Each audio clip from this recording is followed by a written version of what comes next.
Je vais donner trois exemples. Deux qui vont utiliser la technologie et un qui n'utilise pas la technologie pour voir un peu comment on se définit dans une ville intelligente. J'ai assisté dans l'un des pays au monde sur une démonstration de contrôle de conteneurs qui arrive dans un port. Et c'est impressionnant parce que c'est des contrôles de conteneurs qui se font en l'espace de 45 minutes. Et donc tu es dans un espace où c'est des caméras partout qui sont installées, avec des contrôleurs, des caméras également de contrôle qui sont sur les routes.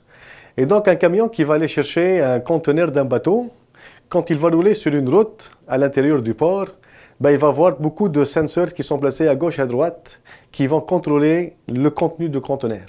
Et le camion à la sortie du port, si les caméras ont détecté quelque chose à l'intérieur du conteneur, on va le dire, tu passes au contrôle.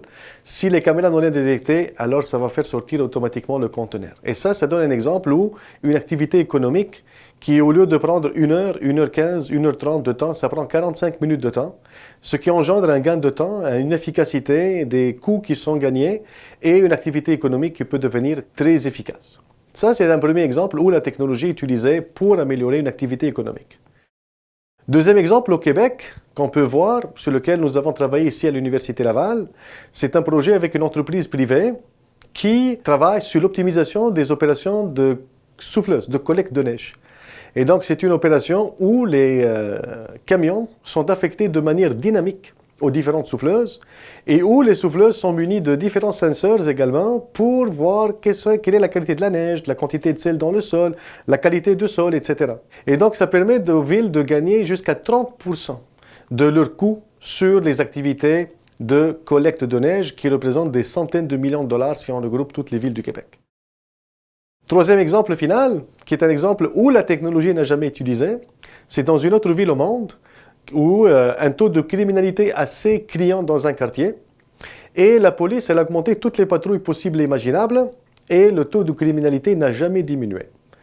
Et la solution trouvée, c'est de travailler conjointement avec les citoyens et la police s'est dit, il n'y a pas mieux que les citoyens de ce quartier-là qui connaissent les quartiers. Alors, ils ont travaillé avec les citoyens pour voir quels sont les quartiers, quels sont les coins les plus chauds du quartier et également pourquoi ce sont des quartiers ou des coins où il y a plus de criminalité.